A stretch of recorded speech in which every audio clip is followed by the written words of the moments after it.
చేసినటువంటి ప్రేరణ హత్యాయత్నానికి పురిగొల్పినటువంటి ఆ పైన ఇవాళ డీజీపీ గారికి ఫిర్యాదు చేయడం జరిగింది.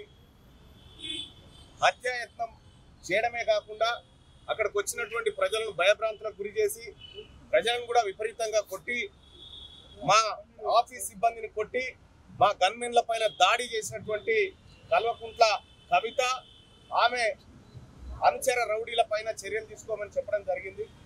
అలాగే మేడిపల్లి సిఐ గోవిందరెడ్డి ఆయన చీకటి ఒప్పందాల్లో భాగంగా ఇప్పటికే ఆయన నేతృత్వంలో ఆయన ఉండగానే 3 సార్లు దాడులు జరిగినాయి. అతని పైన కూడా కంప్లైంట్ చేయడం జరిగింది. అతని పైన ఏసీపీ తర్వాత ఇతరులకు కూడా ఫిర్యాదు చేయబోతా ఉన్నాం. కొద్దిసేపటి క్రితమే మండలి చైర్మన్ గౌరవ గుత్తా సుఖేందర్ రెడ్డి గారిని కలిసి ఫిర్యాదు చేయడం జరిగింది. ఎథిక్స్ కమిటీకి కవిత వ్యవహారాన్ని తీసుకువెళ్లాలని ఆమె సభ్యత్వాన్ని రద్దు చేయాలని చెప్పడం జరిగింది.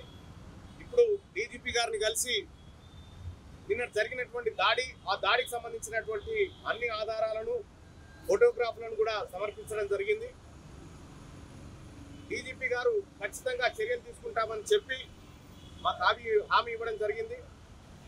ఏదేమైనప్పటికీ తెలంగాణ రాష్ట్రంలో పోలీస్ వ్యవస్థ కానీ శాసన వ్యవస్థ కానీ ఈ ప్రజలందరికీ సమానంగా ఉంటుందనే నమ్ముతా ఉన్నాం. అదేవిధంగా ముందుకు పోతా ఉన్నాం. వాళ్ళ తీన్మార్ మల్లన్న పైన జరిగినటువంటి హత్యాకాండ ఏదైతే ఉందో ఆ హత్యాకాండను తెలంగాణ రాష్ట్ర వ్యాప్తంగా ఉన్నటువంటి బీసీ ప్రజలందరూ ముక్తఖండంతో ఖండిస్తా ఉన్నారు. ఎస్సీ ఎస్టీ సోదరులు కవిత దిష్టి బొమ్మలు తగలబెడతా ఉన్నారు. ఇవాళ తెలంగాణ వ్యాప్తంగా కవిత పైన ప్రజలందరూ కూడా తిరుగుబావుట చేస్తా ఉన్నారు. అటు ఏపీ ప్రజలు కూడా ఈ అంశం పైన బీసీలు కూడా కవిత తీరును ఖండిస్తా ఉన్నారు.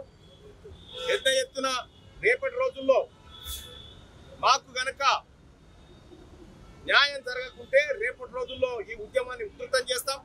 తెలంగాణ రాష్ట్ర వ్యాప్తంగా ఉన్నటువంటి 2 కోట్ల మంది బీసీలను కదిలిస్తాం, రోడ్ల మీదకి తీసుకొస్తాం. కానీ మేము నమ్ముతా ఉన్నాం, మాకు ఈ న్యాయ వ్యవస్థ పైన ఈ పోలీస్ వ్యవస్థ పైన నమ్మకం ఉంది కాబట్టి మేము ముందుగా డీజీపీ గారిని కలిసి ఫిర్యాదు చేయడం జరిగింది. సుజిత్రావు పాత్ర చెప్పారు. సుజిత్రావు పాత్ర నా మీద అటాక్ చేసిందే సుజిత్రావు. మా పిఎస్ఓలు మా గన్మెన్ల దగ్గర నుంచి గన్ను లాక్కొని కార్బన్ లాక్కొని నా మీద కాల్పులు చేయడానికి ప్రయత్నించిండు. ఆ సుజిత్రావు కల్వకుంట్ల కవిత బంధువు. అతన్ని పక్కకు పెట్టి ఈ సిఐ గోవిందరెడ్డి అతన్ని పక్కకు పెట్టి ఇంకొక బీసీ ఆయనను పట్టుకొచ్చి కంప్లైంట్ ఇప్పించి ఈ డ్రామాలు ఆడుతా ఉన్నాడు. శివారెడ్డి అనేటువంటి వ్యక్తి వెలమలు ఈ అప్పర్ క్యాస్టులంతా కూడి మా పైన అటాక్ చేయాలనుకుంటారు. మీరు ఎన్ని చేసినా ఎన్ని దాడులు చేసినా ఎన్ని హత్యాయత్నాలు చేసినా బీసీ పోరు ఆగది. బీసీలను ఖచ్చితంగా రాజకీయ పార్టీగా ముందుకు వస్తాం. ఈ తెలంగాణ రాష్ట్రంలో అధికారాన్ని చేపడతాం. మేడిపల్లి సిఐపై రాచకొండ సిపి మాట్లాడారా? రాచకొండ సిపి గారు కూడా ఫిర్యాదు చేస్తుంది. ఇప్పుడే డీజీపీ గారు కూడా ఫిర్యాదు చేయడం జరిగింది. మేడిపల్లి సిఐ గారి పైన రాచకొండ సిపి గారితో కూడా మాట్లాడి ఆయన కూడా ఫిర్యాదు చేస్తుంది. మీ భవిష్యత్ కార్యం ఏ విధంగా ఉండబోతుంది? ఖచ్చితంగా ఈ దాడి పైన వాళ్ళ కల్వకుంట్ల కవిత గారు చేసింది ఏదో క్యూనిస్ పైన దాడో ఏదో కాదు. ఆమె బీసీ ప్రజల సంస్కృతి పైన, బీసీ ప్రజల ఆలోచన పైన, బీసీ ప్రజల యాస పైన దాడి చేసింది.